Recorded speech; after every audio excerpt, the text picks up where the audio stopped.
Don't move a muscle. The words, whispered in my ear, roused me from my sleep. After a brief moment of confusion, I recognized the voice of that of my wife.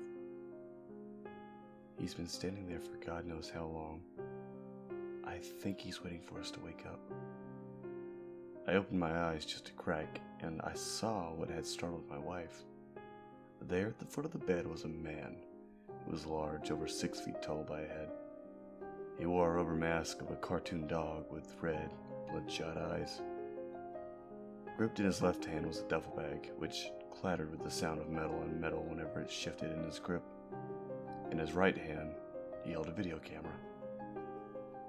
At the sight of him, my heart instantly began to race. My brain yelled at me to get up and run, but I forced myself to stay completely still. I became lightheaded, as my slow breathing could not keep up with the demands of my racing heart. The phone was on the nightstand, just inches away. Would I have time to unlock it and dial 911 before he got me? Would it even matter if I did? One thing was clear. I couldn't just lay there. I had to act. As quick as I could, I lunged out of my bed and threw myself at the stranger. But he was too quick for me, though. He dropped his bag and shoved him back onto the bed. I knelt down and began rummaging inside of his sack. He pulled out a long metal rod. He clicked something on the side, and the end of it erupted into a crackling shower of sparks. He walked towards me slowly, taking his time. I knew I only had one shot, so I waited. He was almost close enough to reach me now. The rod blazed with electricity. When he was close enough, I kicked out hard as I could, connecting with his shin. He let out a strangled cry of pain and it staggered back, dropping the rod. I snatched up and fumbled for the switch, but I couldn't find it. The man pushed himself to a knee. I felt the button, small and rubber. I pushed it in, and the end of the rod lit up, so I jammed it into his stomach and he fell back convulsing. After a few seconds, he wouldn't still. I used the rod to push the mask up to reveal his face. "Boo!" he shouted. My heart jumped out of my chest for just a moment, but it settled down pretty quickly when I recognized it was him.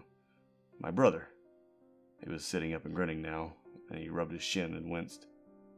"Gotcha," he said. "What the hell is the matter with you?" I yelled. "You could have given me a heart attack." "It's Halloween," he said.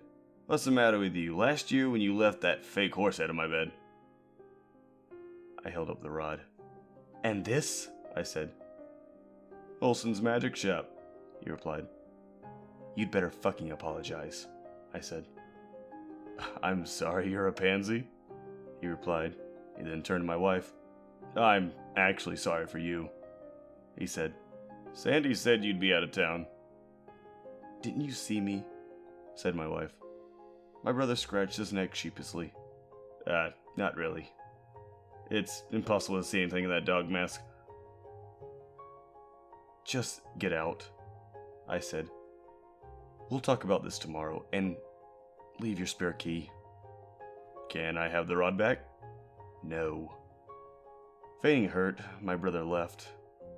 I was seeing red, and I struggled to calm myself down enough to see to my wife. "Are you okay, honey?" I asked. She shook her head. "Can you get me a glass of water from downstairs?" she asked, and I nodded. I grabbed my phone from the nightstand and flicked on the flashlight to help guide myself downstairs. I had just reached the kitchen when a phone call came through. It was my sister-in-law, Sandy, so I answered it. "Oh God, oh God, oh God," the words tumbled out in a breathless panic. You have to help me. They think I'm crazy. They want to lock me up." Her voice was tense and strained, like a guitar string on a movement away from snapping. "Slow down," I said. "What are you talking about?" "We were just lying in bed, and this thing came through the window, out of nowhere. You know, just out of nowhere. It was just a shadow, a man's shadow. Derek tried to fight it off, but... oh God, Derek. It killed Derek." Sandy's voice trailed off. "Yeah, and then what? What happened?" I asked, breathless. "It absorbed him, and then it looked just like him," Sandy said. Oh God. I dropped the phone and sprinted upstairs where my brother Derek had just been. The window was open, and my wife was gone.